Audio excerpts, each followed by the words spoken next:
Well, welcome again, everybody, to the Sports Dad Show.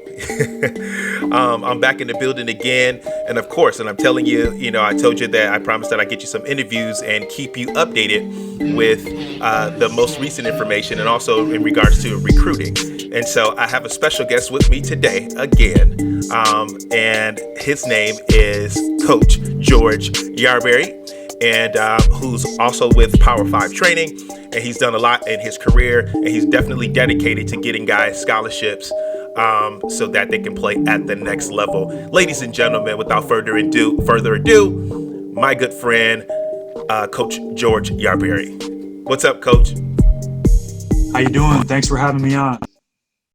Problem. Thanks for taking the time out of your busy schedule to chat with us today, and to let us know and talk to some young athletes and the parents, and to bring them up to speed, and to let us know what to expect at the next level, or when you're trying to play at the next level, or what have you. So thanks for joining us today. Sure, no problem. Anytime. Yes, sir. So why don't we go ahead and get started? We're just going to jump right into it. Why don't you start off by telling us a little bit about yourself and how you got started? So I started back in like 1998. I started a recruiting service, and then helping athletes with the recruiting process, and making highlight tapes and videos. My story,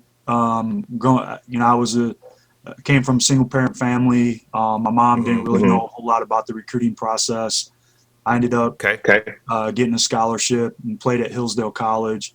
And when I graduated from school, I knew that I wanted to do something with sports, and help families, through situations that I didn't have help with growing up, and as I was going through the process. And so 98, I started helping kids and families, and made their videos, helping them, guide them through the process.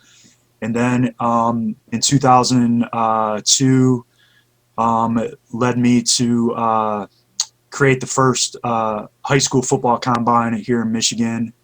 Wow. We did it at Pontiac Silverdome back when it was still up, and we had about 300 kids that came out. And then we did year two, we went to the RCA Dome in Indianapolis. I rented out that and made it more of a regional camp. It's called the Midwest Elite Football Combine and Exposure Camp. And then I've been doing it ever since. I also we did big man camps. We did a big man portion within those camps, but I created a separate camp called the Elite Big Man Camp back in 2009. And we get kids from probably like a 6-7 state radius that will come in for that. And then I published a couple of high school magazines back in 04 and 05. And I've just been a part of this process all the way through, leading up till now. So in 2002 up until the present, I've been doing this full time. And my whole life, work, time, effort, everything revolves around recruiting. And I've made it a point to, as kind of like my purpose or my mission is to help families. And it stems back from my situation that I had growing up, when I was a kid. So I always try to go out of my way to help as much as I can. And, and through my experiences working with a lot of college coaches and families and situations, I've experienced a lot, so I can share that to new kids and families as they're coming through. And everybody has the same goals and aspirations. That they all want to play in college, but it's really, they need to really know the roadmap and put together a game plan that can help them get from point A to point B. A lot of people can want something, but you have to have a good plan of action and do the right things along the way to get where you want to go. And that's where I come in and help and offer my knowledge and experience with helping with those areas. Absolutely, and so let's talk about that a little bit. And what a wonderful story as well, because I can also can relate to that as well, because I was brought up in a single parent home as well with my mom. And, let's just face it, she didn't have all the answers. She didn't know, what to expect or whatnot, and to what to actually get me into. And I can imagine, nowadays too, there are a lot of kids that are growing up in that same situation. So let's talk a little bit about that. What should that single parent that's concerned about their child's future athletically, what should they be doing? Because you talked about a game plan. So what are some of the steps that they should be taking? First off, I think that they need to approach their head coach, Uh-huh. and they should be the number one person in their inner circle or plan of action to work together with your head coach first and foremost. The head coach should be the most important outside of the immediate family. Your head coach should really be the most involved person. But I think early on, parents and their son or daughter, or whatever sport it may be, you should really reach out to your coach and just say, hey, I have a long-term goal, whether they're a freshman, sophomore, just entering high school, where they approach the coach and just maybe go from the standpoint is, I know I'm not close to where I need to be, but I do want to pursue it. That's my goal. And I want you to know what my goals are. And I want to see if you can help me along the way achieve that. And then outside of that, there may be some outside people that maybe someone like myself, or someone that's been involved or within that sport, where they may be considered like an expert or somebody that has a lot of knowledge and experience, where you can get like some neutral feedback and guidance on what to do and how to do it. But I think early on, you need to let your coaches know, but approach it in the fact that, hey, I know I'm not ready. I'm not to that point yet. I have a long way to go. I have a lot of work to do. I have and it may be a little far fetched, but it's something that I'm dedicated to, and I want to pursue it.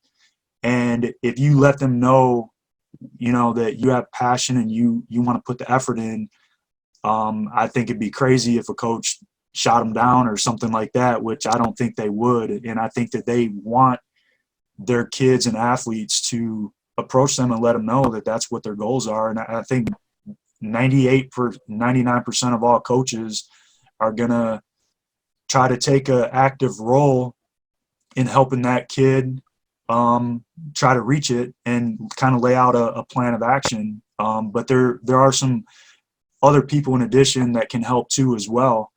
And the way that I look Yeah. at it is if it's me, the approach that I've always taken is whatever I do from the outside of the immediate family and the head coach, it's really to help assist or be an extension off the coaching staff, to where there's going to be people that I know that they don't know, and vice versa.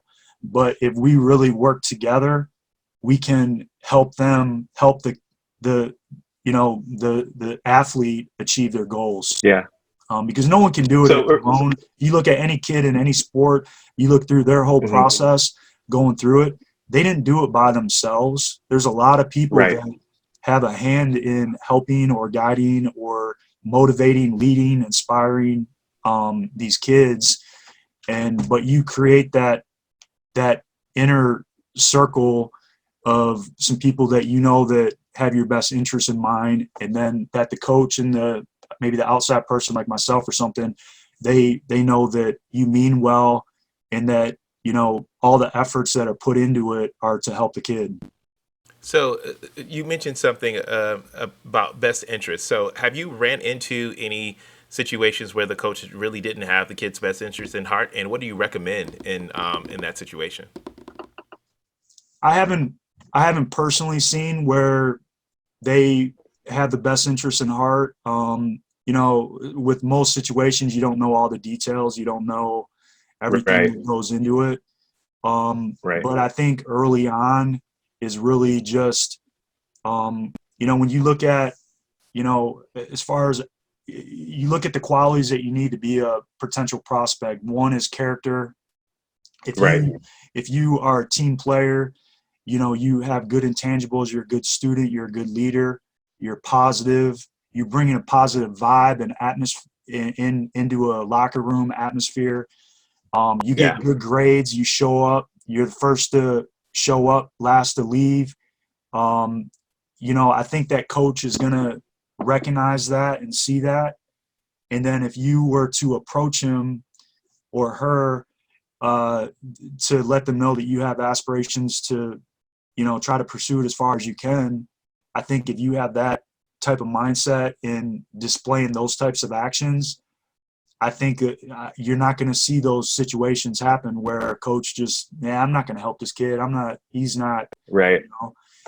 I just think that a lot of things are approached the wrong way and looked at the wrong way, and there's other factors that are involved that on the outside we may not know about. And to a parent or to a kid, they're looking at, he's not trying to help, but it's a lot of times it's a lack of communication Mm-hmm. from them approaching the coach in the right way to let them know that you want to be, because if they're have good character, good grades, they're good, doing everything right on and off the field. I feel like the coaches are really going to take an interest. I mean, that's the type of kids they want. I mean, if you could have a whole Right. roster full of kids like that, I mean, that's like a perfect scenario, but it doesn't always happen that way. Right. And it's I think it's important to understand too that a coach, a coach is, to me, the responsibility is to actually coach a kid. But anytime you have a coach that's willing to go the extra mile and tap into their resources, to help, you're pretty much in a good situation. You talked about it from a player perspective, but what about a parent perspective? What would you like to see from the parents in those type of situations?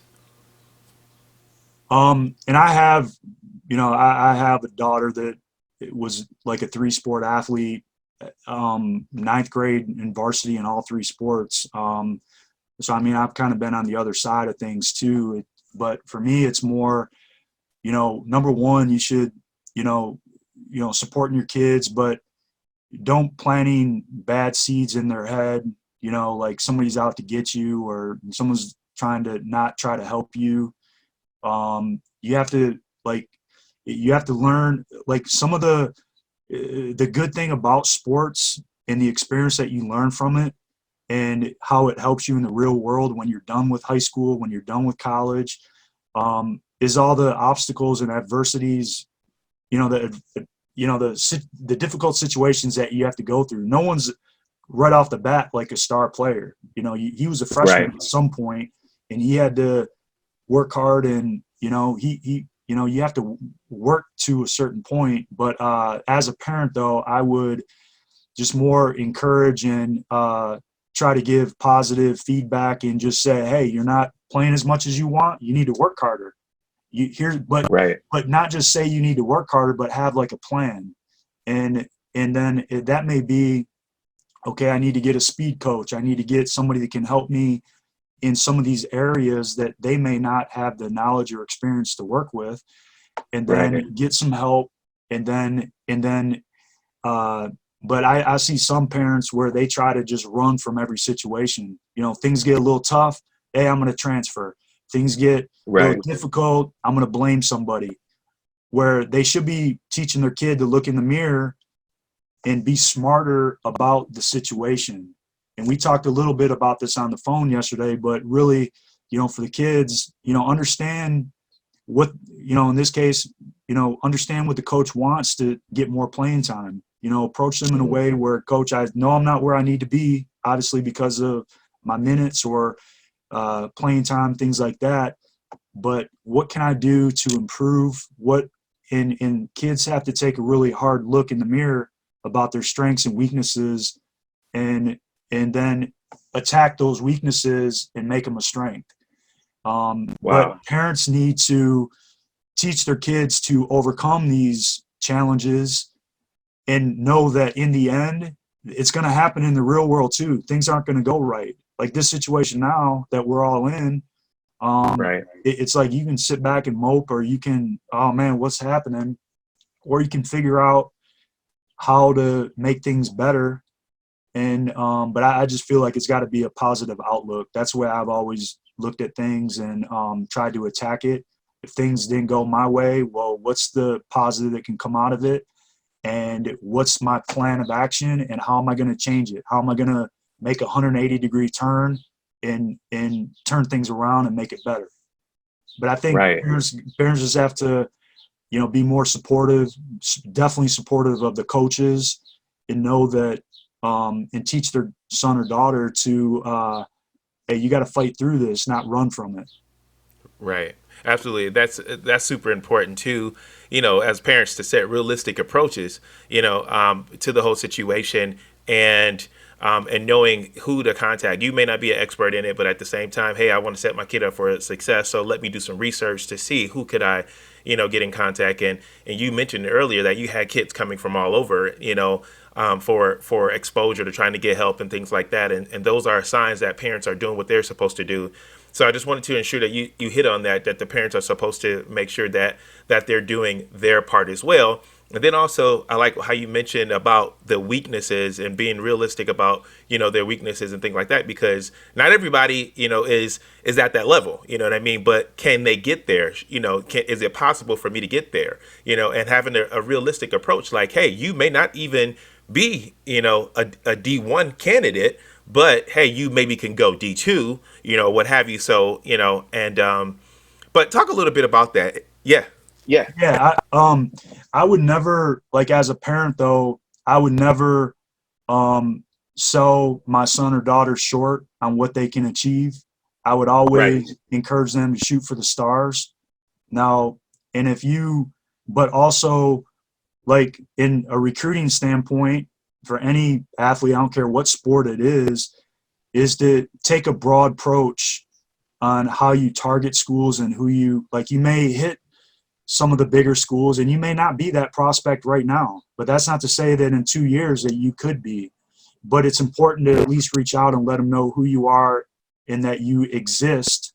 So when that time comes, when you work your butt off to get to that point, or maybe be in the mix to be considered, they know who you are. You can't wait till you're ready and then reach out, because then that's like too late. You get behind the Right. eight ball when that happens. But you can't sell or snub a smaller school either. So that's why I Right. would say have a broad approach. You may hit several Power Five schools. You may hit several Group Five schools, some 1 AA's, some Division twos. You never snub a small school, and never sell yourself short on reaching for the top. But you have to know that you have to work your butt off to get to there, and you may not get there. But I would, for a younger kid, I would, hey, whatever you want, try to go after it. But there's going to be a point in time where you have to take a hard look, and usually that's like before your senior season. Okay, here's the activity that's happened, and how now, what's my game plan going into my last season, in my last year? And in that point, you have to take a more realistic approach on, because you reached out to everybody. You may have attended their camps, gone to their junior days, tried to build rapport, and still no traction. So that kind of tells you where your market value is, but there you may have to pivot a little bit to go take a more narrow dive into the schools that may be more on point at that level. But early on, I would tell every kid, hey man, nothing's impossible. You look at the Last Dance documentary. Scottie Pippen was 5'11" coming out of college, and he was the Wow, man. water boy at Central Michigan. And he grew 5-6 inches and kept at it, and he was on the team, and then he became a first-round pick, and now he's a Hall of Famer. So you Right. never know the situation. You never want to shoot down somebody's dreams. But at a certain point, you have to kind of take an evaluation of where you're at, and then you may have to pivot a little bit to, like, down the stretch, so you don't miss out on something. But if you're taking the approach where, hey, I'm taking a broad approach right from the start, you probably have a lot of smaller schools already in the pipeline ready to make a move on you. Right. And that's where you have to kind of assess where you're at that point to, see what direction you want to go as you enter your final year of high school. Wow. So, Coach, you talked earlier about having a plan, right? So I want you to talk to the players for a second and give us three things that I know this is such a broad topic, but give us three things that a player should be focusing on that they should ensure that they have in their plan to set themselves up for success to get a college attention. So first of all, you have to put yourself in position as an athlete, whether it's football, basketball, whatever sport it may be. You have to become a candidate first. And I think in any sport, it's all about your physical measurables and ability based on the sport you play and based on the position you play. And it's all projected out, at the next level. So if I'm a running back, there's certain height and weights coaches want from a physical standpoint. But my theory on, as far as like the evaluation goes, is you have to know what's on the test. You have to know how you're going to be evaluated. And so option number one is you have to know how you're going to be. Like if you're taking a test and the teacher says, hey, the test Monday is on chapter 9 and 10, and over the course of the weekend, you study chapter 13, 14, and 8, when Monday rolls around, you're going to get a bad score on the test.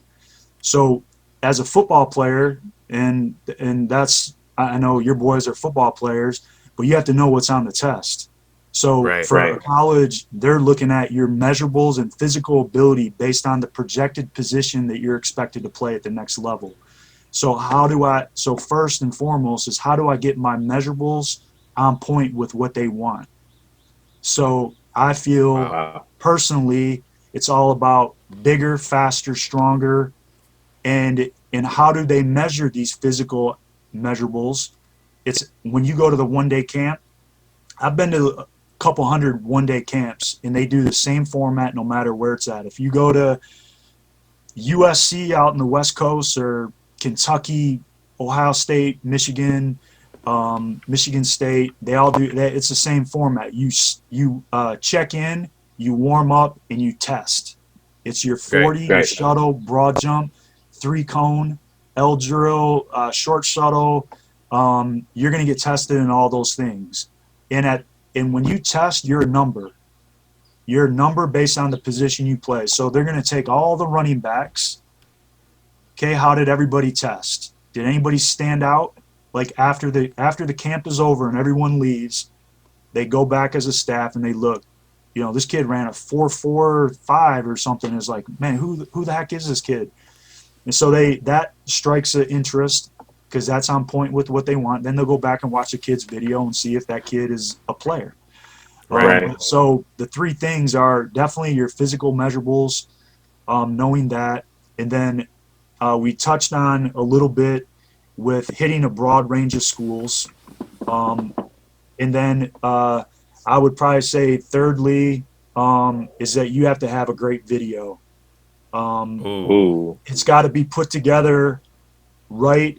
And we had a little bit of conversation about this yesterday, where the video, back when I first started in 1998, when I made a highlight tape for somebody, say a team plays 9 games regular season and they may play 1 or 2 playoff games. So that family is sending me 11 VHS tapes. So I made probably 250, 300 highlight tapes every single year. And I had it was crazy with how many videos I was working around the clock all night trying to get these tapes done. But in the meantime, a lot of these college coaches knew that I was kind of the hub for a lot of the video in our area. And so these coaches would call me up and say, hey, George, I know you're making a video because we requested a video from so-and-so, and he said that you're making his video and you're going to be done with it like in like by the end of the week. So they would call and tell me and be like, hey, make sure here's what I want to see on this tape.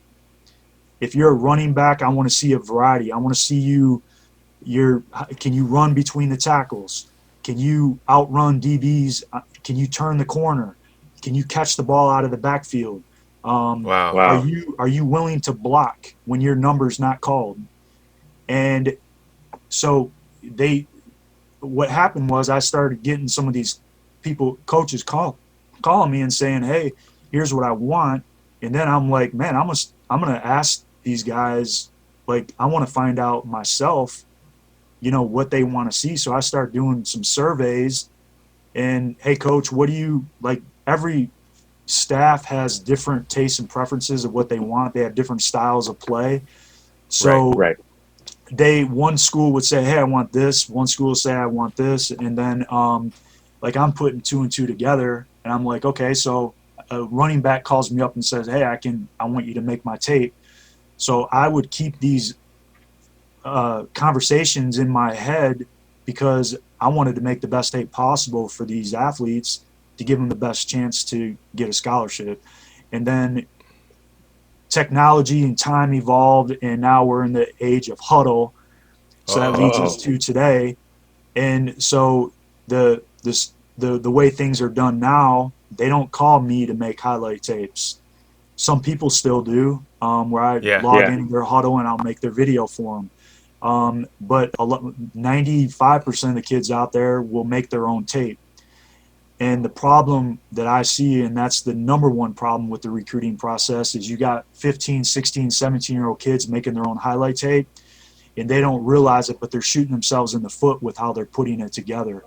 They are putting clips out there that to a scout or to a coach or to a trained eye, they're showing a weakness, and they don't even know it. Whereas a linebacker, you want linebackers making plays at the line of scrimmage or behind the line of scrimmage, and they're putting clips up of making a big tackle like 5-6 yards downfield, and a college is looking at it and being like, man, he should have made that play before the kid turned the corner.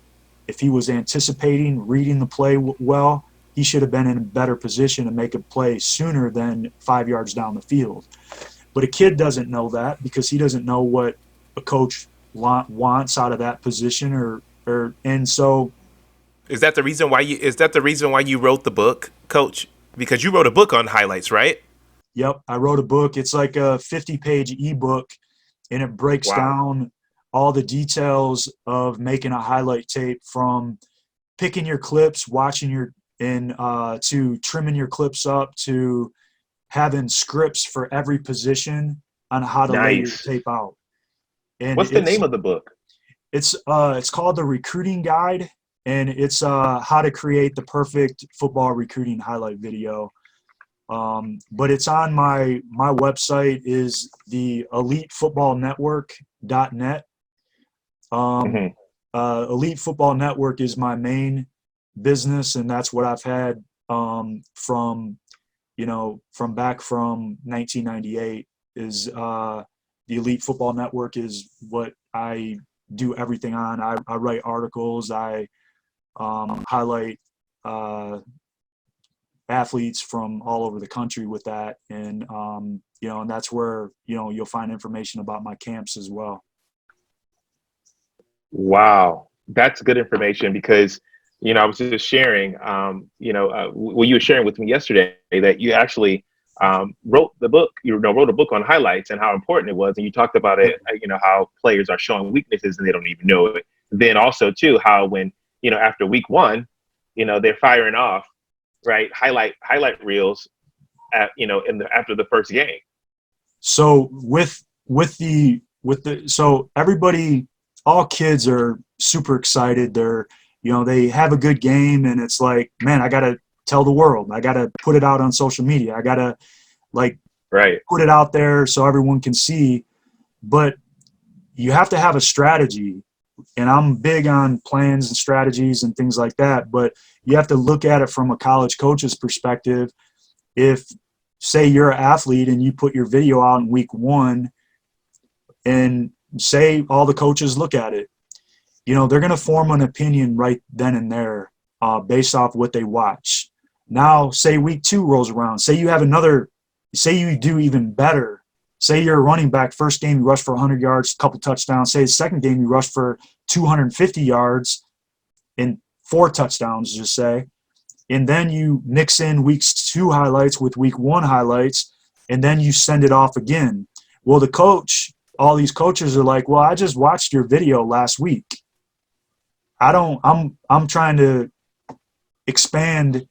Like, I already know what I saw and I already formed an opinion, so I'm going to go check out somebody else. I'm not going to watch your video again because I already watched it. They can't watch the same kid's video every single weekend, every single week in, week out, watch this kid's video. So as an athlete, part of managing the process is you got to be selective on when you give your video. Now, if they come seeking out your video and they come to your page, it's always updated no matter what week they go to. But from a marketing standpoint, you need to think like, hey, I may get 1 look, maybe 2 looks, and if I'm lucky, I may get 3 looks. So what week do I want them to look at those? So if you build up your stuff. So week 1, 2, 3, 4, I would usually say week 4 is a good benchmark where you have, and if you're getting 8 to 10 clips a game and now you're in week 4, now you may have, 32 to 40 clips, which now you have some substance that you're giving them. You may have more variety on what you're giving them. And you may have a tougher opponent that you play in week 2 and 3 that you're giving them instead of a weaker opponent in week 1. So the video means more at that point. But when they look at it, if they give you that 1 look, do you want them to look at week 4's video that has all these great clips, or do you want them to look at week 1? And you can't expect them to look at your video every single week. So there needs to be a plan on how you distribute video. When it was VHS and DVD, we always made a mid-season highlight video and a final video when the season was over. Now, if you're a team that goes deep in the playoffs, you may add another one in there. So after week 4 and then maybe after week 9, the regular season, and then you may give another version of it after the season's over. But 2 or 3 times is the right number as far as distributing. But so I really think it's 1, it's the physical measurables. 2, it's who you target and hit in a broad range, and then 3, the video is everything. Like a coach can say, hey, I got a kid you need to check out. Your coach could be the most helpful and supportive coach you have, and they're like, hey, check out this video, but it has to be put right. It has to be put together right, and it has to be presented at the right time. So, you're getting the best look possible at the right time. Timing has a lot to do with it, with the process. Wow. Well, thanks, Coach, for sharing that information, man, and taking time out of your super busy schedule, because I know it's a lot that's going on right now during the pandemic, but it's still a lot of things going on in the athletic world and things like that. And as you stated earlier, that you're a father as well. So, I appreciate you sharing the information. This information is definitely valuable, and we definitely want to get this information out to players, and parents and coaches as well, to set proper expectations and always looking to get better and things like that. Make sure you guys go to his website and get that highlight book. It's good information in there. And like you said, the highlights is the key. So you want to make sure that you put your best foot forward in that situation. So how can they get it again, Coach? The elitefootballnetwork.net. And on the navigation bar on the right, you can click on recruiting and click on the recruiting guide to get that. But I just want to thank you for the opportunity to have me on your show today. Anytime I can help, I'm always willing to help out, and anytime I'd be happy to help you out in the future. Yes, sir. And I just want to say too. Also, you stated that you're dedicated to helping the kids, and I can attest to that because I mean, you didn't even know me, or whatnot, and my kid's coach reached out to you for some assistance, and you were able to to help put some things together and get some things rolling. And put in motion for my kids as well, man. And I really appreciate that. And it's helped immensely. So this guy is definitely dedicated. Make sure you get in contact with him. Go follow him on Twitter at George Yarberry, and any other outlets that you want them to follow. That's really it on Twitter. You can follow me there. You can go to our elitefootballnetwork.net website, and I really appreciate it again, and I enjoyed it. Thank you. Hey guys, listen, it's that's another awesome interview that we have for you. Like I told you, is nobody that's covering it like this and bringing it to you like this and giving you the information that you have at your fingertips. So make sure that you tune in, subscribe to the channel, and share the information. Sports Dad in the building, and we'll be back with more interviews as well.